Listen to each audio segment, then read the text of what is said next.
अध्याय 2 देख रहे हैं, forest and wild life resources.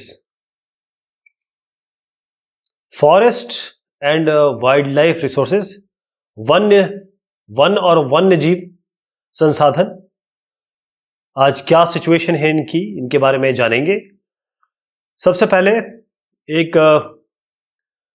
पहली चीज जो आती है जब भी हम जंगल की बात करते हैं या जंगल में वन्य जीवों की बात करते हैं, उसमें आता है बायोडाइवर्सिटी। ये जो शब्द है ना, इसमें शब्द में बायो भी है, डाइवर्स भी है। डाइवर्स मतलब है विभिन्नता, विविधता। बायो मतलब जिसमें जिंदगी हो, लाइफ हो। बायो हम प्लांट पढ़ते हैं, पेड़ पौधे पढ़ते हैं, जानवर पढ़ते हैं। तो जब बायो जीवित, ऐसी जिसमें भी लिविंग बीइंग हो, और डाइवर्सिटी मतलब विभिन्नता हो, तो अलग अलग विविधता जीवित फॉर्म के किसी भी जगह पे, किसी भी एरिया में जो होती है किसी इलाके की, उसको हम कहते हैं बायोडाइवर्सिटी। बहुत अलग अलग टाइप के, जिसे हम स्पीशीज कहते हैं, प्लांट और एनिमल्स, फ्लोरा और फौना इनको कहेंगे आप। ये सब एक दूसरे से इंटरलिंक्ड है, एक दूसरे से इंटरडिपेंडेंट है। ये एक बायोलॉजिकल डाइवर्सिटी बनाते हैं, यानी विविधता, जीव की विविधता, जैव विविधता कह सकते हैं इसको। तो हिंदुस्तान जो है वो पूरे विश्व की जो बायोडाइवर्सिटी है, जैव विविधता है, उसका 8% हमारे यहाँ है। हमारे यहाँ हिंदुस्तान में 81,000 स्पीशीज है फौना के और 47,000 स्पीशीज ऑफ फ्लोरा है। अब इसको फ्लोरा और फौना को कैसे हम याद करेंगे? फ्लोरा को आप फ्लावर से याद कर सकते हैं। एफ भी आ रहा है, आर भी आ सकता है। तो फ्लावर से अगर हम याद करें तो उसमें पेड़ आ गए, पौधे हो गए, छोटे पौधे, बड़े पौधे, अलग अलग टाइप के पौधे। जब हम फौना की बात करते हैं तो एफ में पहला जो अक्षर है एफ, लेकिन दूसरा अक्षर जो है वो ए है, एनिमल। ऐसे याद रखिए इसको। 81,000 जानवर, अलग अलग प्रजातियां हैं हमारे पास। बहुत सारे ऐसे जानवर हैं, बहुत सारे ऐसे प्लांट है, ऐसी कई स्पीशीज हैं जो एंडेंजर्ड स्पीशीज में है, मतलब खत्म होने की कगार पे है। 22% जो टोटल एरिया है हिंदुस्तान का पूरा, वो फॉरेस्ट में है। आधा नेशनल फॉरेस्ट है वो खत्म हो चुका है। कुछ चित्र देखिएगा, ये चीता है, ये पिंक हेडेड डक है, बतख, ये माउंटेन क्वेल है, ये फॉरेस्ट स्पॉटेड आउल है, उल्लू है। ये सारे के सारे इस इंडेंजर्ड लिस्ट में है, यानी ये खत्म होने की कगार पे है। हम बात कर रहे थे बहुत अलग अलग टाइप के ऑर्गेनिजम्स। ये मैक्रो भी हो सकते हैं, ये माइक्रो भी हो सकते हैं। इसका मतलब आप ऐसे माइक्रो ऑर्गेनिज्म जिसको आप देख भी नहीं सकते, और ऐसे जिनको आप देखते हुए आपकी आंखें बहुत दूर तक चली जाएंगी, ब्लू व्हेल्स, एलिफेंट्स। तो ये सारे के सारे जो है ये बायोडाइवर्सिटी की एक पार्ट है। तो ये बड़ा एक समझे नेटवर्क है, एक कॉम्प्लेक्स नेटवर्क है, वेब है। किस तरीके से जानवर और ये पेड़ पौधे आपस में रिलेटेड है, इसमें हम भी हैं। हम भी इस बायोडाइवर्सिटी का एक पार्ट है। जो भी हमें मिलता है, सांस हम लेते हैं, पानी हम पीते हैं, और हमको जो फूड मिलता है, वो सारा का सारा एक बायोडाइवर्सिटी का ही प्रारूप है। फॉरेस्ट में जो जंगल है, वन, ये बहुत बड़ा रोल प्ले करते हैं, क्योंकि यहां पर जो मोस्टली हम चीजें पाते हैं वो हम कहां से पाते हैं? वो वन से पाते हैं, जंगल से पाते हैं। फिर से मैं आता हूं बायोडाइवर्सिटी और बायोलॉजिकल डिवर्सिटी, जैव विविधता पे। Is immensely riched in wild life and cultivated species. इसका मतलब यह है कि ये इसमें अलग अलग बहुत विविधता है, लेकिन विविधता के बाद भी एकता है। इसमें सब चीजें आपस में इंटरलिंक्ड है। एक का भोजन दूसरा है, दूसरे का भोजन तीसरा है, एक के बगैर दूसरा नहीं जी पा रहा, एक दूसरे के बगैर पहला नहीं जी पा रहा। इसका मतलब यह है कि जब हम फ्लोरा और फौना की बात करते हैं, मैंने जैसे आपको याद किया था, फ्लोरा फूल पौधे, फौना जानवर, तो 8% जो है हमारी बायोडाइवर्सिटी करीबन 1.6 मिलियन, 1 मिलियन 10 लाख होता है। 81,000 फौना है हमारे पास, 47,000 फ्लोरा है। अलग अलग स्पीशीज, 81 1,000 की नहीं है, 81,000 एक टाइप की नहीं है, 81,000 टाइप की है, यानी इतनी सारी स्पीशीज हमारे पास है। इसमें 47,000 जो प्लांट स्पीशीज मैंने आपको बताया, 15,000 ऐसी है जो हिंदुस्तान में ही होती है, जो केवल हिंदुस्तान में ही, मतलब इंडिजीनियस है, नेटिव है यहाँ की, हमारी है, मतलब हमारे जो रीजन है ना हिंदुस्तान का, वहीं पे मिलती है, वहीं पे पैदा होती है। लेकिन कुछ ऐसे एस्टिमेट्स हैं जो हमारे दिमाग की घंटी बजाएंगे।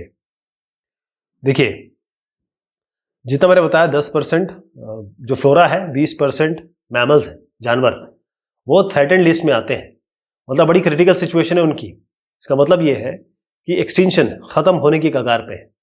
मैं आपको 4 के नाम बताए, ये कुछ एग्जाम्पल है, ये ऑलमोस्ट खत्म हो गए हैं, अब आपको ये बहुत कम देखने को मिलते हैं। ये जो बर्ड्स हैं या एनिमल्स है, जानवर हैं, पशु पक्षी है, ये मधुगा इंसिग्निस, ये एक महुआ की वैरायटी है। ऐसे ही हबर्डिया, हैप्टान्यूरॉन, ये एक घास की स्पेशीज है। केवल मैं जानवर की बात नहीं कर रहा हूं, मैं जो घास है, प्लांट है, अलग अलग स्पीशीज है, उनको, वो भी इसी एंडेंजर्ड लिस्ट में आ चुकी हैं या खत्म हो चुकी है। मैं आपको फिर से बताता हूं एक अलार्मिंग सिचुएशन जो है। हमारी 79 स्पीशीज है जानवर, 44 स्पीशीज है बर्ड्स की, 15 रेप्टाइल्स जो जमीन में रेंगते हैं, 3 एम्फीबियंस है, और 1500 प्लांट स्पीशीज में एंडेंजर्ड है, जो प्लांट है जिसमें फ्लावर होते हैं, और ऐसी एनिमल्स हैं, वर्टिब्रेट एंगल्स है इसमें।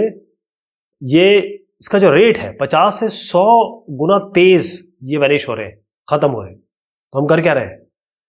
ये एक फोटो दिखा रहा हूं मैं आपको, जिसका मतलब है ये आग लगी हुई है। क्या ये हमने लगाई है? क्या ये अपने नेचुरल कॉज से लगी है? किसने लगाई है आग? मुझे लगता है इसी तरीके का काम हम कर रहे हैं।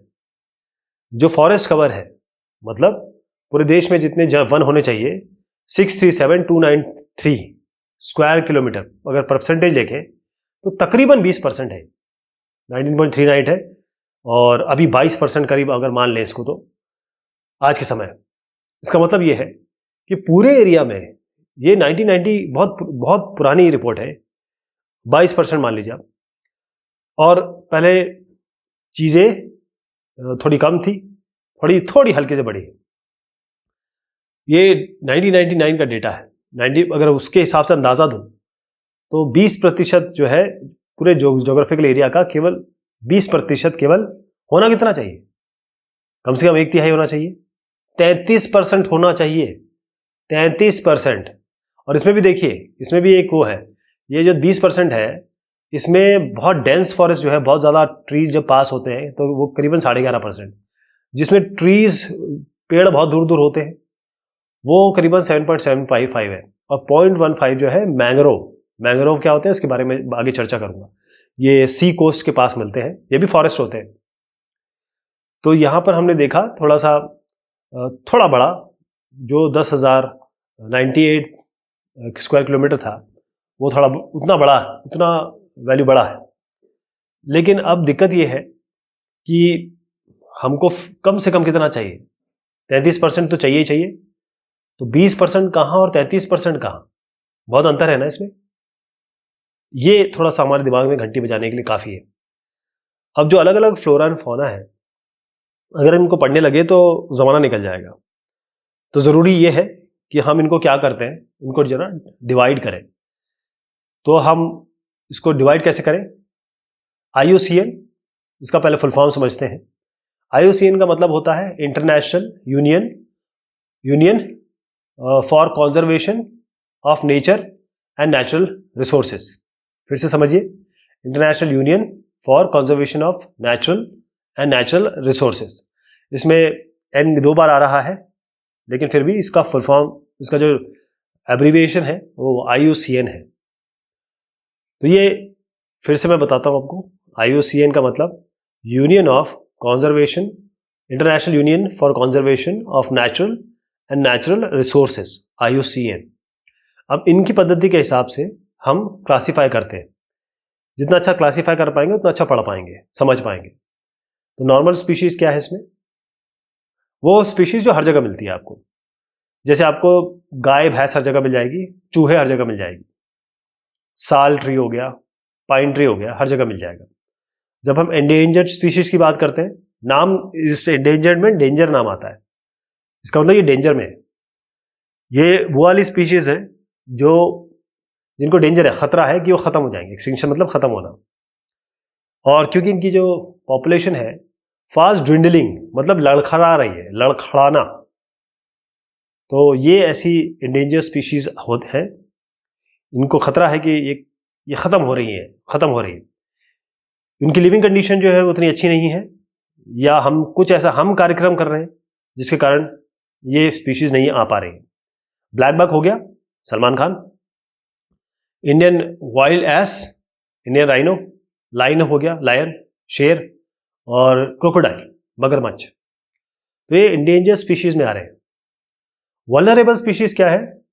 वल्नरेबल मतलब होता है कि जो थोड़ा सा डर के माहौल में जी रहे हैं, मतलब जो अपने आप को सेव नहीं कर सकते, वल्नरेबल वो होते हैं। जैसे बच्चे और बूढ़े होते हैं ना, उनको वल्नरेबल हम कम्युनिटी कहते हैं। तो यहाँ पर क्या है कि वो उस लेवल तक स्पीशीज कम हो गई है कि वो एंडेंजर स्पीशीज में आ जाएंगी अगर हमने ख्याल नहीं किया।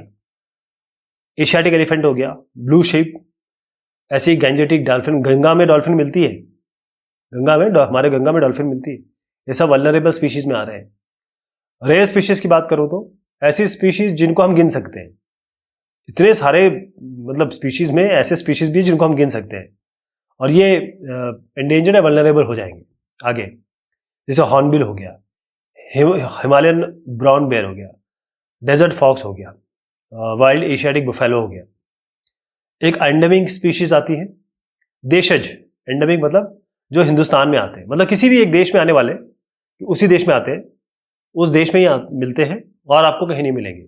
इनको हम एंडेमिक स्पीशीज कहते हैं। तो जो किसी भी एक पर्टिकुलर रीजन में मिलता है, किसी एक एरिया में मिलेगी वो स्पीशीज, वो नेचुरल बैरियर से आइसोलेटेड है। इसका मतलब किसी एक जगह पे ही वो सिचुएटेड है। अंडमान निकोबार आइलैंड आप जाएंगे तो टील मिलेगा आपको। जो पिजन है वो केवल निकोबार आइलैंड में मिलेगा आपको। पिजन मतलब कबूतर, निकोबार पिजन कहते हैं इसको। ये पिजन आपको कहीं और नहीं मिलेगा। इस तरीके से जो टील है वो अंडमान के अलावा नहीं मिलेगी। ऐसे अंडमान में एक वाइल्ड पिग मिलता है, एक जंगली कहें सुअर। अब आते हैं हम एक्सटिंक्ट स्पीशीज पे, जो खत्म हो चुके हैं, जिनको हम खत्म कर चुके हैं, जो अब हमारे साथ नहीं है। Species no longer exist on earth. इसका मतलब Asiatic cheetah, pink head duck, मैंने आपको दिखाए थे चीता। एशियाटिक चीता जो उसमें 2 चित्र थे वो खत्म हो चुके हैं, अब नहीं है वो हमारे साथ। फिर मैं आपको जैसे बता रहा था कि नॉर्मल स्पीशीज है, इसमें चित्र से देखिए आप कि इसमें नॉर्मल स्पीशीज तो मैंने आपको बता दी जो हर जगह मिलते हैं। अब यहाँ पर आप देखिए एंडेंजर स्पीशीज, मैं आपको दिखा रहा हूँ। ये ब्लैक बक, सलमान खान इनका शिकार कर रहे थे। इसके बाद यहाँ पर ब्लू शिप, ये ब्लू शिप देखें, नीली शिप देख रहे हैं आप, ये वल्नरेबल स्पीशीज है, ये वल्नरेबल स्पीशीज में है, ये ब्लू शिप है। मैंने जैसे आपको बताया कि एंडेंजर स्पीशीज बता रहा था मैं आपको, ये ब्लैक बक है, ये इंडियन वाइल्ड एस दिख रहे हैं, ये इंडियन राइनो है, जो लायन है, और क्रोकोडाइल मगरमच्छ। ये बड़ी एंडेंजर स्पीशीज है। वल्नरेबल पे आते हैं। वल्नरेबल में क्या है, ये एशियाटिक एलिफेंट देख रहे हैं आप, ये शीप है, और ये गैंजेटिक डॉल्फिन है, डॉल्फिन। रेयर स्पीशीज कहाँ है? अब रेयर स्पीशीज में आइए, ये हॉर्नबिल है, ये हिमालयन ब्राउन बेयर आप देख रहे हैं, और फिर वी हैव जो वाइल्ड एशियाटिक बफेलो, ये बफेलो भैंस देख रहे हैं, और डेजर्ट फॉरेस्ट फॉक्स, ये आपको डेजर्ट में, मरुस्थल में आपको ये फॉक्स मिलता है, लोमड़ी। अब आइए एंडेमिक स्पीशीज में, ये जो मैंने बताया आपको, जो अंडमान निकोबार की खासतौर पे बात की, ये हमारे यहाँ ही मिलते हैं। अंडमान टील देख रहे हैं आप, और ये निकोबार पिजन आप देख रहे हैं यहाँ पे, निकोबार पिजन है, फिर अंडमान वाइल्ड पिग है, जो जंगली सुअर आप देख रहे हैं, ये और आप कहीं नहीं देख पाएंगे। ये जो दो मैंने आपको दिखाया, एशियाटिक, ये पिंक हेडेड डक है और ये एशियाटिक चीता है, ये इनका देहांत हो चुका है, मतलब वो खत्म हो चुके हैं, हम इनको ऑलरेडी बाय बाय कह चुके हैं। नुकसान है ना हमारे लिए। एक जरा ये चित्र दिखाऊं आपको, यहां पर ये निकोबार के कुछ पॉट्स हैं, ये कुछ अब पौधे वगैरह भी देख ले, ये बास्केट वगैरह के लिए यूज करते थे। ये एक मेडिसिनल प्लांट है, बहुत यूज होता था मेडिसिन के लिए। इसमें बड़ी आयुर्वेद और की प्रॉपर्टी है। ये पौधे भी जा चुके हैं, ये भी खत्म हो चुके हैं या एंडेंजर्ड है। ये एशियाटिक चीता के बारे में जरूर बात करेंगे। ये हम एक ज़माने में हमारा प्राइड हुआ करता था, हम बड़े इज्जत से नाम लेते थे इसका। ये जो है सबसे तेज दौड़ने वाला जानवर था, 112 किलोमीटर प्रति घंटा। कभी आप 100 किलोमीटर गाड़ी चलाएंगे, आपकी गाड़ी हिलने लगती है। ये जो है साहब, ये 112 किलोमीटर तक भाग लेता था। ये 1952 में ये समाप्ति हो चुकी है इनकी। हिंदुस्तान में 1952 में ही बताया कि ये एशिया और अफ्रीका में मिलता था। इसको कैसे पता चलता है कि ये अलग क्यों है? आप कहेंगे हमारे पास तो चीता है, लेपर्ड होते हैं वो जो हमारे पास है। देखिए इनकी आंखों में ना एक लाइन है, आंखों से निकलती है और ऐसे ऐसे घूम के आती है। मतलब आंख से अगर आंसू निकले तो वो जो पाथ बनाएंगे, ये काली रेखाएं इनकी आंखों से नीचे मुंह तक है। इसी से पता चलता है कि ये एशियाटिक चीता है। पहले ये थे, लेकिन अब ये समाप्त हो चुके हैं। हिंदुस्तान में तो 1952 में ही चले गए, यानी कि जस्ट स्वतंत्रता के बाद ये भी स्वतंत्र हो गए। ये हमारे लिए नुकसान है। अब हुआ क्यों ये? पहले समझना होगा कि हमने क्या किया, क्या ऐसा। हम चीजें जो नेचर है, प्रकृति, वो हम बदल रहे हैं अपने हिसाब से। जैसे हमको लकड़ी चाहिए, बार्क, लीव, हमको रबर चाहिए, हमको मेडिसिन चाहिए, खाना चाहिए, फॉडर चाहिए जानवरों के लिए, मैन्योर चाहिए। तो इससे हम क्या कर रहे हैं? हम हो सकता है कि सोच समझ के या जानबूझ के या बगैर सोचे हुए हम रिसोर्सेज यूज कर रहे हैं जंगल के। इसके अलावा ये शुरू हुआ था कॉलोनियल रूल से। जब कॉलोनियल रूल था, जबकि हम 200 साल अंग्रेजों के राज में रहे, तो वहाँ पर उन्होंने काफ़ी कमर्शियल चीज़ें आगे बढ़ी। एग्रीकल्चर हुआ, जो माइनिंग एक्टिविटी है, खदान, मिनरल निकालने के लिए, खनिज निकालने के लिए, ये सारी एक्टिविटीज़ हुई। उसके बाद ये सब चीज़ें आगे बढ़ते रहे। शुरुआत तो हुई, हमारी स्वतंत्रता के बाद भी ये चलता रहा। मतलब 50 से लेकर 80, 30 साल में जो FSI बोलता है, फॉरेस्ट सर्वे ऑफ इंडिया, ये बताता है कि जो 26,200 स्क्वायर किलोमीटर का जो वन है, फॉरेस्ट एरिया, उसको बना दिया एग्रीकल्चर लैंड। मतलब जो फॉरेस्ट को जब हम एग्रीकल्चर लैंड बना देते हैं, फॉरेस्ट का क्या होगा? आपने वो तो हटा दिया, फॉरेस्ट तो हटा दिया। फॉरेस्ट में एक फ्लोरा एंड फौना था, उसकी एक जैव विविधता थी, उसकी एक बायोडिवर्सिटी थी, आपने उसको हटाया और एग्रीकल्चर वाली जगह बना दी। इसके अलावा यही नहीं है बस, इसके अलावा क्या होता है, एक शिफ्टिंग कल्टीवेशन होता है, झूम खेती कहते हैं इसको। इसमें क्या करते हैं, जो ट्राइबल्स होते हैं वो फॉलो करते हैं इसको, झूम खेती। और वो क्या करते हैं, स्लैश और बर्न एग्रीकल्चर होती है। तो एक जगह वो पेड़ हटाते हैं, जला देते हैं उनको, और फिर उसके बाद वो वहाँ पर अपनी खेती करते हैं। फिर दूसरी जगह चले जाते हैं, वहाँ खेती करते हैं, हटाते हैं, छेकी करते हैं, फिर उसको जला के आगे चल बढ़ जाते हैं। तो जो हम बायोडाइवर्सिटी, जैव विविधता खत्म कर रहे हैं, उसका कारण क्या है? पहली चीज़ तो ये है कि हमारी ज़रूरतें बढ़ रही, हमारी ज़रूरतें कम नहीं हो रही, पॉपुलेशन भी बढ़ रही है। और ये ज़रूरी है। देखिए, ऐसा आप नहीं कह सकते कि हमको ज़रूरत नहीं है, हमको नेचुरल रिसोर्सेज ज़रूरत करनी है। ऐसा नहीं है कि आप ये कहें कि हम तो बिल्कुल यूज़ नहीं करेंगे, वो आपके लिए ही है। लेकिन ओवर एक्सप्लॉयटेशन नहीं करना है, मतलब शोषण नहीं करना है, ज़रूरत से ज़्यादा नहीं करना है। हम क्या करते हैं, जो कई जानवर हैं उनकी जो स्किन है वो इतनी महंगी होती हैं, और उनके जैसे हाथी दांत हो गए, ये सब इतने महंगे होते हैं, तो इनको मार दिया जाता है। जो पोचर्स कहते हैं ना, वो शिकारी इनको मार देते हैं। और जो एग्रीकल्चर लैंड है जहाँ पर खेती होती है, वो बढ़ रहा है, वो बढ़ता चला जा रहा है। अब एग्रीकल्चर का लैंड कहाँ से आएगा? वो फॉरेस्ट से लिया जाता है।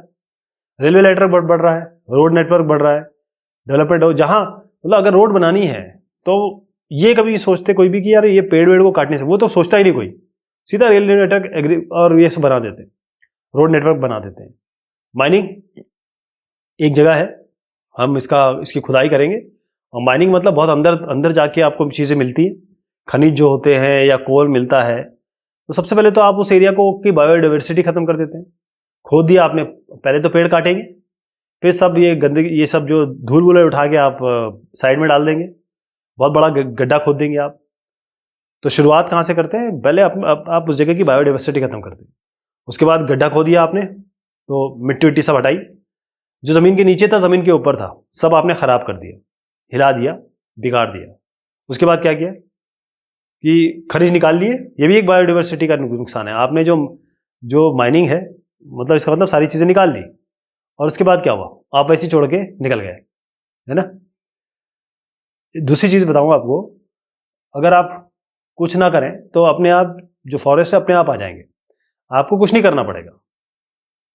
नेचुरल फॉरेस्ट है ये, आपको कुछ नहीं करना पड़ेगा। अब हमें ज़रूरत पड़ रही है, हमारी ह्यूमन नीड्स है, हमको कमर्शियल और साइंटिफिक फॉरेस्ट्री बढ़ रही है, मतलब समझदारी बढ़ रही है, साइंस बढ़ रही है।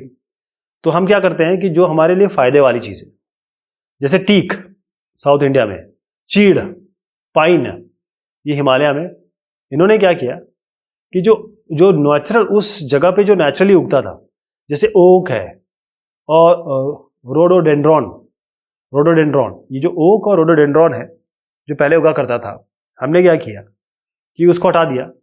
वहाँ पर हम वो चीज़ उगाने लगे जो व्यावसायिक खेती करने लगे, साइंटिफिक फॉरेस्ट्री करने लगे। मतलब जो वहाँ की चीज़ थी वो हमने होने नहीं दी, दूसरी चीज़ लगा दी वहाँ पे। ओवर ग्रेजिंग मतलब क्या होता है, जब आप बहुत ज़्यादा खा लेते हैं ना तो आपको बदहजमी हो जाती है, आपका पेट खराब हो जाता है ना, पेट ब्लोटेड लगता है, ऐसे ओवर ग्रेजिंग है। जब जानवर जाते हैं, अब जानवर जो है उस एरिया में खाना शुरू करते हैं, घास वास खाना शुरू करते हैं, अब वो खाते बहुत खा जाते हैं, वो उस पूरे बहुत सारे कैटल चले गए तो वो क्या होता है, वो एरिया का पूरा जो प्लांट है खा जाते हैं, इसे ओवर ग्रेजिंग करते हैं। इसका एक और चीज़ है एनवायरमेंटल पोल्यूशन। इसमें यह है कि ये हवा वाला हो सकता है, ज़मीन वाला हो सकता है, पानी का हो सकता है, जो भी प्रदूषण है, जिस भी तरह का प्रदूषण हम बहुत खूब अच्छे से कर रहे हैं। इसके अलावा जैसे हमारे जो इंफ्रास्ट्रक्चर प्रोजेक्ट है, जो हमारे बड़े बड़े प्रोजेक्ट होते हैं, जैसे नर्मदा सागर प्रोजेक्ट मध्य प्रदेश में, अब इसमें पूरा का पूरा एरिया, बहुत बड़ा एरिया फॉरेस्ट का, ये पानी में आ गया। अब आप देखें कहीं भी अगर बड़े बड़े जो हमारे बांध प्रोजेक्ट हैं, डैम प्रोजेक्ट्स हैं, वहाँ के आसपास के सारा जो फ्लोरा फौना हमने ख़राब किया, सब पानी के अंदर दब गया और निपट गया, नीचे चला गया। आग लगती है, कभी कभी जो फायर है वो अपने आप हो जाती है। कई बार ऐसा होता है कि ये लोग भी कर देते हैं, लोग भी जला देते हैं और अपने फ़ायदे के लिए। तो जो फॉरेस्ट फायर होता है, इस पर क्या होता है कि आप पौधे हो तो मरेंगे ही मरेंगे, वो तो बोल नहीं सकते। इसके अलावा जो माइक्रो ऑर्गेनिजम्स है वो मर जाएंगे, और उसके बाद पूरे पशु पक्षी मर जाएंगे। तो मैं आपको ज़रा बताना चाहूँगा कि हमने जो दिखा, फिर से समझिए इसको, कि जो बड़े बड़े प्रोजेक्ट्स हैं, जितने भी बड़े बड़े प्रोजेक्ट्स हैं, उन्होंने हमारे जो फॉरेस्ट है, हमारे जो वन है, उनको वाकई में ख़त्म किया है। 1951 से अगर हम बात करें तो 5000 स्क्वायर किलोमीटर हम रिवर वैली प्रोजेक्ट के लिए हम हटा चुके हैं। 40,000 हेक्टेयर फॉरेस्ट, ये एक बता रहा हूँ मैं आपको, एक प्रोजेक्ट में सब सबमर्ज हो गए, पानी के अंदर चले गए। बक्सा टाइगर रिजर्व जो वेस्ट बंगाल में है, वहाँ पर डोलोमाइट की माइनिंग होती है, खुद खदान है, वहाँ पे खुदाई होती है, निकाले जाते हैं डोलोमाइट। तो बक्सा टाइगर रिजर्व जो है वेस्ट बंगाल में, पश्चिम बंगाल में, उनकी हालत ख़राब है। ये बहुत अलग अलग एग्जाम्पल मैंने आपको कुछ पिक्चर दिखाता हूँ आपको। ये आदिवासी महिलाएं हैं और ये बम्बू लेके लगा रही हैं, कोशिश कर रही हैं। कुछ ट्राइबल औरतें हैं, वो फॉरेस्ट से चीज़ें लेके आती हैं और वो बेचती हैं बेचारी। यहाँ पर है ये पत्ते जो गिर जाते हैं, उनको ये सर पे लेके जा रही हैं, कुछ इसका काम आएगा उनको। तो ये आदिवासी या फिर जो जो लोग हैं ये इतना रिस्पॉन्सिबल नहीं है। ये कुछ लोग हैं और ये जंगल को संभालना जानते हैं, जंगल के साथ जीते हैं। तो कई लोग ये कहते हैं, कई से फॉरेस्टर्स जो एनवायरमेंटल वाले हैं ना, वो कहते हैं कि ये जो लोग हैं ना, ये आदिवासी लोग हैं, ये असली नुकसान पहुंचा रहे हैं। लेकिन ऐसा नहीं है। आपको मैंने इसलिए पहले जो कारण बताया ना, वो आप देखिए। क्या आपको लगता है कि आदिवासी ऐसा कर सकते हैं? वो जंगल के लोग हैं, जंगल को बचाते हैं, जंगल को वो की पूजा करते हैं। ट्राइबल्स का, आदिवासियों का मतलब यही होता है। थोड़ा अगर वो लकड़ी लेंगे तो वो लकड़ी पेड़ से नहीं तोड़ते, वो तो गीली होती है। लकड़ी वही लेते हैं जो जमीन पे गिरी होती है, सूखी होती है ना। और वो एक तरीके से सफाई तो कर रहे हैं उस चीज की। हिमालयन यू के बारे में एक क्या ट्रबल है। एक आपको ये चित्र देखिए, ये है हिमालयन यू, ये खत्म हो चुका है। अब हैबिटेट डिस्ट्रक्शन, हम जो नेचुरल हैबिटेट है, जो फ्लोरा एंड फौना का, जहां पर वो बढ़ेंगे, जिएंगे, उसको हम खराब कर रहे हैं। हंटिंग कर रहे हैं, शिकार कर रहे हैं, शिकार, ओवर एक्सप्लॉयटेशन, बहुत ज़्यादा शोषण कर रहे हैं, ज़रूरत से ज़्यादा उपयोग कर रहे हैं। इसके अलावा हम प्रदूषण कर रहे हैं, यानी हम जो पॉइजन है, चाहे हवा के ज़रिए, पानी के ज़रिए, वो जा रहा है। और जो आग लग रही है फॉरेस्ट में, इसका मतलब ये है कि जो हिंदुस्तान की जो बायोडिवर्सिटी है, जैव विविधता है, वो गिर रही है, डिक्लाइन हो रही है। तो कारण क्या है?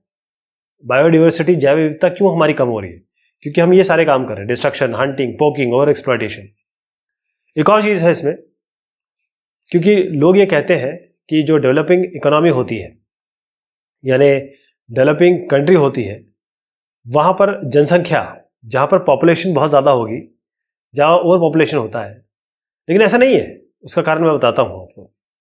एक एवरेज अमेरिकन जो है, एक अमेरिका का आदमी, डेवलप कंट्री है वो जो है, वो 40 गुना ज़्यादा एक जो सोमालियन आदमी है उससे ज़्यादा रिसोर्सेज यूज़ करता है। एक सोमालिया चलिए पुअर कंट्री है, लेकिन एक आदमी जो अमेरिका का है, वो 40 गुना ज़्यादा सोमालियन आदमी के बनिस्बत रिसोर्सेज को यूज़ करता है।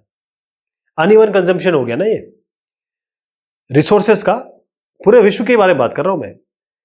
तो जितने रिसोर्सेज हैं, वो मैक्सिमम जो है वो कुछ लोगों के पास है, राइट।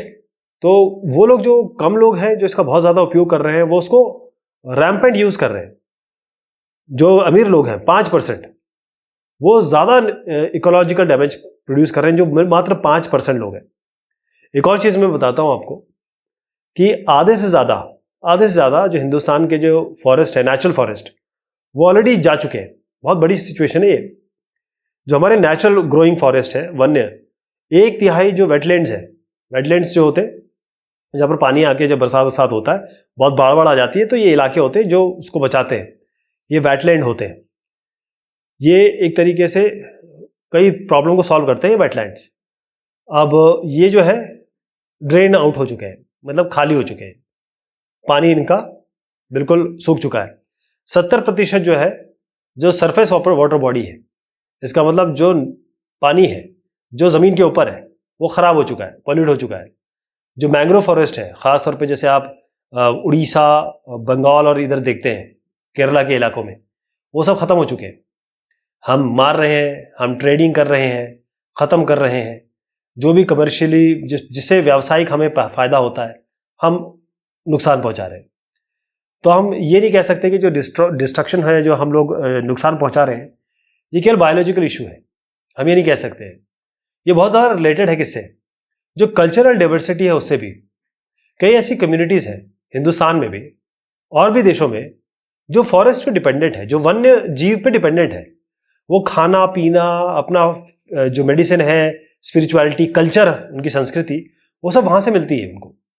अगर आप थोड़ा सा गरीब इलाके में चले जाएं, तो वहाँ पर जो औरतें हैं, वो क्या करती, जो लकड़ियाँ लेके आती हैं, फॉडर लेके आती हैं, जानवरों के लिए खाना, पानी, ये सब लेके आती हैं। तो ये कितने कितने दूर दूर जाती हैं। एक बार ये ख़त्म हो जाता है तो 10-10 किलोमीटर पैदल जाके जाते हैं। तो ये औरतों की शारीरिक रूप में भी इनको दिक्कत होती है। एक तरीके से कहें कि एक इनडायरेक्ट इम्पैक्ट हो रहा है उनकी हेल्थ पर। आप देखिए कहाँ से कहाँ चीज़ पहुँच गई। इसका मतलब जैसे अगर फ्लड आ जाता है, यानी बहुत ज़्यादा पानी आ जाए या फिर सूखा हो जाए, तो कभी आपने देखा है अमीर आदमी अंबानी अदानी को कोई दिक्कत हुई हो, भारत के प्राइम मिनिस्टर या प्रेसिडेंट को दिक्कत हुई हो? दिक्कत किसको होती है? गरीबों को। जो गरीब लोग हैं वही इसमें पिसते हैं, वही इसमें फंसते हैं। लेकिन ज़रूरी हो जाता है कि कॉन्जर्वेशन बहुत ज़रूरी है भाई। मगर अगर हम इसका कॉन्जर्वेशन नहीं करेंगे ना, इनका संरक्षण नहीं करेंगे ना, बचाएंगे नहीं, तो आपके मेरे लिए सबके लिए दिक्कत होगी। चाहे वो पानी का हो, एयर हो, सॉइल हो। हमको ये जो इनका प्रिजर्व करना पड़ेगा। हमारी जो अलग अलग डाइवर्सिटी है, जैव विविधता है, उसको हमको संभालना पड़ेगा। क्योंकि ये ऊपर वाले ने, भगवान ने किसी कारण से बनाया है, कोई इकोलॉजी बनाई है, कोई एक बायोडाइवर्सिटी बनाई है, तो हम आगे के जनरेशन के लिए कुछ छोड़ना चाहते हैं। ऐसा नहीं हुआ कि हम सारी चीज़ें ख़त्म कर जाएं। हम आज भी बहुत सारे ट्रेडिशनल क्रॉप वैरायटीज़ पे डिपेंडेंट हैं। फिशरीज, ये एक्वाटिक बायोडाइवर्सिटी, यहाँ पर मछलियाँ जहाँ पर हम होती हैं, बहुत ज़्यादा मछलियाँ अगर हम ख़त्म कर देंगे तो एक्वाटिक बायोडाइवर्सिटी क्रिएट हो जाएगी। मैं आपको बताऊँ 1960 और 1970 में कई ऐसे जो पर्यावरणवेत्ता थे या कंजर्व एक्टिविस्ट थे, पर्यावरण एक्टिविस्ट थे, उन्होंने मांगा। तो एक 1972 में एक Indian wild life protection act, एक बाकायदा एक एक्ट बनाया गया 1972 में। ये इसको क्या कहा गया? Indian wild life protection act. और इसमें बहुत सारे ऐसे प्रोविजन थे कि जो हैबिटेट्स हैं, जो नेचुरल हैबिटेट्स हैं, उनको बचाया जाए, जहाँ फ्लोरा एंड फौना रहती है। तो ये क्यों किया जा रहा था? क्योंकि एक लॉ जब तक नहीं होगा तब तक लोग करते ही रहेंगे, हंटिंग करते रहेंगे। तो जो इनका प्रोटेक्शन है जानवरों का और पेड़ों का, इसके लिए लीगल प्रोटेक्शन देना ज़रूरी हो जाता है कि अगर कोई इससे करेगा तो वो जेल जाएगा, कानून के थ्रू इसको बाइंड करना पड़ेगा। तो जो सेंट्रल है और स्टेट गवर्नमेंट, इन्होंने अपने नेशनल पार्क बनाए, इन्होंने वाइल्ड लाइफ सेंचुरीज बनाई। बेसिकली ये वो जगह है जहाँ पर रिसोर्सेज मिलते हैं, पैसा मिलता है सरकार से और टेक्नोलॉजी मिलती है। बहुत सारे ऐसे प्रोजेक्ट्स हैं जो सरकार ने, सेंट्रल गवर्नमेंट ने प्रोनाउंस किए उस हैबिटेट्स के लिए, जो खासतौर पे टाइगर प्रोजेक्ट हमने सुना है। तो इंडियन वाइल्ड लाइफ एक्ट जो है, इसका मेन चीज़ है कि जो बायोडाइवर्सिटी है, जैव विविधता को बचाना, 1972 में इसको पास किया गया। और इसमें बहुत एक लिस्ट है बाकायदा कि भाई कौन कौन सी स्पीशीज जो है प्रोटेक्टेड है, इसका नुकसान नहीं हो सकता। हंटिंग, शिकार जो है, इस पर बिल्कुल बैन कर दिया गया। और कई ऐसी जगह है जहाँ पर ऐसे फ्लोरा एंड फौना रहते हैं, एंडेंजर्ड है या फिर थोड़ा वल्नरेबल है, उनके लिए एक जगह डिसाइड की गई। और अगर वाइल्ड लाइफ का ट्रेड, खरीद फरोख्त, इनको बिल्कुल मना कर दिया गया वाइल्ड लाइफ का। बहुत सारे नेशनल पार्क बने, वाइल्ड लाइफ सेंचुरीज बनी पूरे देश में। इस एक्ट में ये था, जैसे मैंने अभी बताया आपको, प्रोजेक्ट टाइगर, प्रोजेक्ट एलिफेंट को बचाना, टाइगर को बचाना। ये स्पीशीज, पर्टिकुलर स्पीशीज जैसे टाइगर और एलिफेंट के लिए केवल ऐसा नहीं है कि इन्हीं के लिए किया गया, बहुत सारे के लिए किया गया। मैं जो प्रोजेक्ट टाइगर के बारे में थोड़ा बताऊं आपको, थोड़ा इंपॉर्टेंट है। इससे पहले मैं थोड़ा सा एक बात बताऊं आपको कि कल टाइगर नहीं, यहाँ पर राइनोसेरस, वन हॉर्न राइनोसेरस है, और यहाँ पर गेंडा जिसे कहते हैं हम, यहाँ पर हंगुल, कश्मीरी हिरण, हंगुल, 4 टाइप के हमारे क्रोकोडाइल होते हैं। जैसे फ्रेश वाटर में होता है, नदी में, नमकीन पानी में होता है, फिर घड़ियाल होता है। तो घड़ियाल जो है वो हिंदुस्तान में ही होते हैं। घड़ियाल जो है और विश्व में कहीं नहीं होते, घड़ियाल हिंदुस्तान में ही होते हैं। ऐसे एशियाटिक लायंस हैं, ऐसे कई नाम मैं ले लूँगा जो ख़त्म होने की कगार पे है, जिसका पोकिंग हो रहा है, हंटिंग हो रहा है, शिकार हो रहा है। तो लॉ ने इन्फोर्स किया कि भाई ये दोबारा ना हो। इन सबको, इंडियन एलिफेंट हो गया, ब्लैक पैक मैंने आपको चिंकारा बताया था, और ग्रेट इंडियन बस्टर्ड, और इसके बाद जिसको गोदावन कहते हैं, स्नो लेपर्ड, इनको पूरा या फिर पार्शल, आंशिक तौर पे इनको प्रोटेक्शन दिया गया कि ना तो इनका ट्रेड होगा, ना इनकी स्किन का ट्रेड होगा, ना इनकी वस्तु का ट्रेड होगा, ना इनकी हंटिंग होगी, ना इनको मारा जाएगा।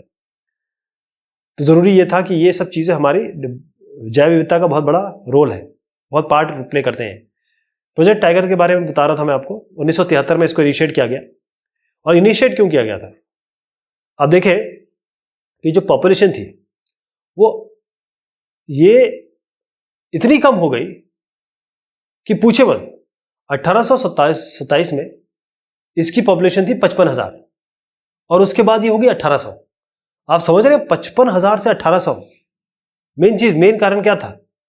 इनकी जो स्किन है बड़ी बड़ी महंगी है, तो पोकिंग होती थी, मतलब इनका शिकार किया जाता था। और इनकी जगह जो है वो कम हो गई। जहां ये जीते थे, जो इनका हैबिटेट था, रहने की जो इलाका था, उसको हमने छोटा कर दिया। और जो जिसपे ये प्रे करते थे, जो इनका शिकार करते, जैसे हिरण वगैरह हो गए, जिनका ये शिकार करते थे, वही खत्म हो गए, वो कम हो गए। इसके अलावा लोगों की पॉपुलेशन, हमारी पॉपुलेशन तो सेकंड नंबर पे है वर्ल्ड में, हम इसमें भी आगे हैं, ये बहुत ज्यादा हो गया था। तो 27 पूरे देश में, ये थोड़ा नंबर पुराना है। और ये जो प्रोजेक्ट टाइगर है, अब जो है 2019 की अगर मैं बात करूं तो 50 टाइगर रिजर्व्स हैं। कितने हैं? 50। ये ध्यान रखिएगा, आप 2019 के बाद बता रहा हूं मैं। उत्तराखंड का सबसे फेमस जो है जिम कॉर्बेट नेशनल पार्क, बहुत सारे यहाँ सैलानी आते हैं। सुंदरबन है नेशनल पार्क वेस्ट बंगाल में। इसके अलावा हमारे पास बांधवगढ़ है, वो सरिस्का वाइल्ड लाइफ सेंचुरी है। फिर मानस टाइगर रिजर्व है आसाम में। पेरियार टाइगर रिजर्व है केरल में। तो हम जरा इलाके आपको दिखा दें कि कहाँ कहाँ की बात कर रहे हैं हम। ये सारे टाइगर रिजर्व्स हैं। कितने हैं? अब 27 नहीं है। ये दुधवा में बता रहा था आपको, मानस हो गया, पेरियार हो गया आसाम में देखिए, और जिम कॉर्बेट जो आपके उत्तराखंड में है, देहरादून के पास में ही है, देहरादून हरिद्वार के आसपास। तो 50 करीब है ये। तो हम केवल एक स्पीशीज पे नहीं, हम केवल अपना ध्यान दे रहे हैं। हमारा कंजर्वेशन का मतलब ये है, हम सबके बारे में बात कर रहे हैं, हम बायोडिवर्सिटी के बारे में बात कर रहे हैं। सब, हर जो चीज ऊपर वाले ने बनाई है, प्रकृति बनाती है, हमको उसको रखना है, हमको उसको सेव करना है ना। ये नहीं कि इतने बड़े बड़े जानवर जो सुंदर दिखते हैं, माइटी, ऐसा नहीं। जो छोटे छोटे इंसेक्ट्स हैं, एक नोटिफिकेशन हुआ जो वाइल्ड लाइफ एक्ट 1986, इसमें एक तो लॉ था हमारे पास, उसमें और चीजें जोड़ी गई, संशोधन किया गया, या कहें उसमें ऐड किया गया। इसमें बहुत सारी तरीके की जो तितलियां हैं, बटरफ्लाइज, मॉथ, बीटल और ड्रैगन फ्लाई, जो ये जो छोटी छोटी चीजें हैं, इनको भी इस प्रोटेक्टेड स्पीसीज में डाला गया। 1991 में पहली बार पौधा डाला गया, पौधे, छोटे प्लांट, 6 स्पीशीज 1991 में पहली बार डाला गया। इससे पहले केवल जानवर थे, यहां पहली बार वो प्लांट डाले गए। ये बहुत बड़ा हमारा स्टेप था ये। अब आते हैं यहाँ पर जो अलग अलग इलाके हैं, क्या आपको पता तो रहे कौन सी चीज कहाँ ज्यादा है, कम है, कहाँ पर कम हो रहा है। ये कई ऐसी स्पीशीज है, जैसे घड़ियाल देखिए आप, जैसे मैंने बताया था आपको, घड़ियाल हिंदुस्तान में ही है, घड़ियाल और कहीं नहीं मिलते हैं। तो हिंदुस्तान को या गवर्नमेंट को कुछ ना कुछ करना पड़ेगा। तो ये जो फॉरेस्ट है ना, इनको अपने हिसाब से डिवाइड किया गया, उनकी इंपॉर्टेंस के हिसाब से वर्गीकरण किया गया, क्लासिफिकेशन किया गया। तो जो अलग अलग वन है और वाइल्ड लाइफ रिसोर्सेज है, जो हमारे वन्य जीव संसाधन है, तो फॉरेस्ट डिपार्टमेंट है और बाकी जो गवर्नमेंट डिपार्टमेंट है, उन्होंने उसको अच्छे से मैनेज करने के लिए, उनको ठीक से उनका प्रबंधन करने के लिए उनको डिवाइड किया गया। तो सरकार ने जैसे डिवाइड किया उसको मैं आपको बताता हूँ। रिजर्व फॉरेस्ट, जितने फॉरेस्ट लैंड है उसका आधा जो है वो पूरा रिजर्व फॉरेस्ट है। देखिए जितना हरियाली है, आधा जो है टोटल फॉरेस्ट का लैंड जो है वो रिजर्व फॉरेस्ट है। इसका मतलब ये है, ये सबसे वैल्यूएबल है, सबसे इंपॉर्टेंट है। जहां तक हम इसके संरक्षण की बात करेंगे, वन जीव के संरक्षण की बात करेंगे, सबसे जरूरी यही है, रिजर्व फॉरेस्ट। ये रिजर्व्ड है। जैसे ट्रेन में रिजर्वेशन होता है ना, आप कोई और आपकी सीट नहीं ले सकता, ये उनके लिए, जानवरों के लिए और पेड़ों के लिए। प्रोटेक्टेड फॉरेस्ट का मतलब 1/3 जो टोटल फॉरेस्ट एरिया है वो प्रोटेक्टेड है, मतलब ये प्रोटेक्टेड है। इसका मतलब ये है कि ये जो जमीन है यहाँ की फॉरेस्ट लैंड, इसको प्रोटेक्ट किया गया कि इसका और डिप्लीशन ना हो, और ये इसका लैंड खराब ना हो, और यहाँ की वाइल्ड लाइफ खराब ना हो। क्योंकि इसको प्रोटेक्ट करना पड़ेगा, ये इसकी हालत वैसी खराब है, तो हम और अफोर्ड नहीं कर सकते कि और ज़्यादा ये खराब हो जाए। कुछ है अनक्लास फॉरेस्ट, ऐसे फॉरेस्ट और वेस्टलैंड है जो कई गवर्नमेंट के भी पास है, कई प्राइवेट लोगों के पास भी है, कई सामुदायिक तौर पे भी लोगों के पास है, कम्युनिटीज के पास भी है, तो वो अनक्लास फॉरेस्ट है। तो जो मैंने आपको बताया कि जो रिजर्व प्रोटेक्ट फॉरेस्ट है, इसको हम कहते हैं परमानेंट फॉरेस्ट एस्टेट। इनका मेन काम होता है कि, फिर से समझिएगा, परमानेंट फॉरेस्ट एस्टेट्स कहते हैं इनको, जो रिजर्व और प्रोटेक्टेड है, क्योंकि ये इसको इस तरीके से मेंटेन किया जाता है कि यहाँ पर लकड़ियां पैदा हो, और जो फॉरेस्ट प्रोड्यूस होते हैं, वन जो है बहुत सारी चीजें देता है। इनका काम ये है कि भाई ये चीजें पैदा करे और ये प्रोटेक्ट भी किया जाए इसको। इसके अलावा जैसे मध्य प्रदेश है, उसमें सबसे ज्यादा परमानेंट फॉरेस्ट है, 75% जो फॉरेस्ट एरिया है वो मध्य प्रदेश में रिजर्व्ड और प्रोटेक्टेड फॉरेस्ट ही है। जम्मू कश्मीर में जाएंगे, आंध्र प्रदेश, उत्तरांचल, केरला, तमिलनाडु, वेस्ट बंगाल, महाराष्ट्र, इनके पास भी अच्छा खासा परसेंट है जो रिजर्व फॉरेस्ट है, यहाँ पर रिजर्व फॉरेस्ट है। अगर बिहार, हरियाणा, पंजाब, हिमाचल प्रदेश, उड़ीसा और राजस्थान, यहाँ पे बहुत सारे जो है वो प्रोटेक्टेड फॉरेस्ट है। मतलब दो अलग अलग इलाके हैं जहाँ पर प्रोटेक्टेड है, जहाँ पर रिजर्व्ड है। अगर नॉर्दर्न स्टेट में जाएंगे आप, नॉर्थ ईस्टर्न स्टेट में और गुजरात में, तो वहाँ पर बहुत सारे अनक्लास फॉरेस्ट है। इसका मतलब फॉरेस्ट है लेकिन वो लोकल कम्युनिटीज, जो लोकल समाज है, जो समाज है वो चलाता है उसको, समाज उसकी रक्षा करता है, वहाँ के लोग रक्षा करते हैं उसकी।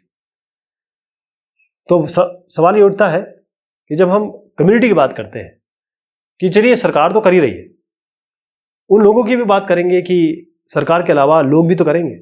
सरकार हर जगह नहीं पहुंच सकती, सरकार के पास लिमिटेड लोग हैं। मान लीजिए एक यही जगह है, हम किसी ने प्लानिंग डिसीजन किया, लेकिन एक कम्युनिटी तो होगी, यहाँ पर लोग तो रह रहे होंगे, एक लोग रह रहे होंगे ना, तो सरकार को इनके साथ कोलैबोरेशन करना पड़ता है, इनके साथ एक एका बनानी होती है और कोशिश करना होता है कि ये जो कम्युनिटीज है, ये जो समाज है, सोसाइटी है, वो भी इसमें उनकी मदद करे। मैं आपको कुछ इलाके ले जाता हूं जहां पर ऐसा है, हमारे पास कुछ रिजल्ट है इसके। जब हम कम्युनिटी की बात करते हैं और कंजर्वेशन की बात करते हैं, जब लोग मिलके संरक्षण आरक्षण की बात करते हैं, तो यहाँ पर देखिए सरिस्का टाइगर रिजर्व राजस्थान का इलाका है, जो वहाँ के लोग हैं, गांव वाले लोग हैं, इन्होंने क्या किया कि जो माइनिंग हो रही थी, वहाँ पर खुदाई हो रही थी, उन्होंने कहा कि देखिए वाइल्ड लाइफ प्रोटेक्शन एक्ट है, आप ये माइनिंग नहीं करेंगे। बहुत सारे ऐसे इलाके हैं जिनको ये प्रोटेक्ट कर रहे हैं, और वो कई ऐसे ग्रुप्स हैं जो गवर्नमेंट का इन्वॉल्वमेंट ही पसंद नहीं करते, वो नहीं चाहते। जैसे अलवर डिस्ट्रिक्ट राजस्थान में 12,000 जो हेक्टेयर है फॉरेस्ट का, उसको भैरवदेव डाकव, ये सोनचूड़ी, ये इसको डिक्लेयर कर दिया गया है। ये जो यहाँ के लोग हैं उनके अपने खुद के रूल रेगुलेशन है, वो ये कहते हैं कि भाई कोई हंटिंग नहीं करेगा, कोई जो ये जानवर है उनके साथ कोई नुकसान नहीं करेगा, तो उनके अपने रूल रेगुलेशन है। इसके बाद चिपको आंदोलन है। हमने देखा कि लोग पेड़ों से चिपक जाते थे, क्योंकि जब सरकार कॉन्ट्रैक्टर को उन्होंने दे दिया कि भाई जाओ काटो, कॉन्ट्रैक्टर पहुंचे तो लोग चिपक गए। उन्होंने कहा ना, इसका मतलब ये है कि लोग, समाज इन्वॉल्व हो जाता है, और जब इन्वॉल्व हो जाता है तो चीजें बचती हैं। इसके अलावा बीज बचाओ आंदोलन, उत्तराखंड में बीज बचाओ आंदोलन, इन टिहरी खासतौर पे, टिहरी उत्तराखंड में, नवधान्य 9 सीड्स। तो यहाँ पर ये जो बीज बचाओ आंदोलन है, नवधान्य है, इन्होंने ये बताया कि जो अलग अलग क्रॉप्स है, 9 दाने, अलग अलग जो डिफरेंट की क्रॉप है वो उगाए जा सकते हैं बगैर किसी फॉरेन मटेरियल को यूज किए हुए, बाहर की चीज को यूज किए हुए। लोग मतलब बस जो परंपरागत तरीके से इसको पैदा किया जा सकता है। ऐसे इंडिया जॉइंट फॉरेस्ट मैनेजमेंट, इसमें क्या होता है कि गवर्नमेंट मिलेगी और कम्युनिटीज मिलेगी, मतलब वहां का समाज और इंसान और गवर्नमेंट, ये सब मिलके आते हैं। तो JFM इसको कहते हैं। ये 1988 में, एक उड़ीसा का एग्जांपल बताता हूं, ये पहला जो रेजोल्यूशन है जॉइंट फॉरेस्ट मैनेजमेंट, ये उड़ीसा में पास हुआ था। तो वहां पर JFM ये लोगों के पे डिपेंड करता है जो वहां पर रहते हैं। इसका मतलब जो विलेज इंस्टीट्यूशन है उनको पावर दिया जाता है, उनको बोला जाता है वो लोग करेंगे कि भाई ये जो भी फॉरेस्ट में एक्टिविटी हो रही है वो काम करेंगे। अब इसके लिए गवर्नमेंट भी उनको कुछ देगी, मतलब ये जो कम्युनिटी जो ये लैंड को, फॉरेस्ट को बचा रही है, उनको वो नॉन टिम्बर फॉरेस्ट प्रोड्यूस मिल जाएगा। मतलब इसके अलावा जो कुछ और चीज़ें जो है, अगर बहुत अच्छा टिम्बर प्रोडक्शन हो गया तो अगर उनको फ़ायदा होता है सरकार को, तो उसका एक शेयर भी जो समाज है वहाँ का उसको मिलेगा, लोगों को मिलेगा। तभी तो सेफ गार्ड करेंगे। तो बेसिक चीज़ ये है, बड़ी क्रिटिकल सिचुएशन है हम लोग जो अभी देख रहे हैं, हम बड़े नुकसान में चल रहे हैं। हम जो कर रहे हैं ये हमको आगे चल के बहुत नुकसान करेगा। इसका मतलब ये है कंजर्वेशन बहुत ज़रूरी है। अब मैं आपको ज़रा सेक्रेड ग्रोव्स पे ले जाता हूँ। ये जो इसकी पूजा जो ट्राइबल लोग हैं ना, आदिवासी लोग, वो पूजा करते हैं। कई तरीके की पूजा होती है। जो ट्राइब्स है वो फॉरेस्ट को, जो वन है, उनको भगवान की तरह पूजते हैं, भगवान, और उनको उसी तरीके से रखना चाहते हैं। यानी जो सेक्रेड ग्रूव्स है ना, जहाँ इसमें कोई भी बाहर का आदमी अलाउड नहीं है। तो मैं बताऊं कि कौन कहाँ ऐसी ट्राइब है, कौन कौन से रीजन में एक्टिव है और क्या वहाँ पर ऐसी चीज़ें हैं जो करते हैं।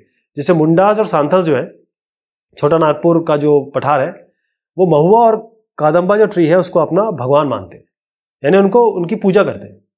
बिश्नोई ट्राइब राजस्थान में ये ब्लैक बक और नील गाय, इनको बहुत इंपॉर्टेंट मानते हैं।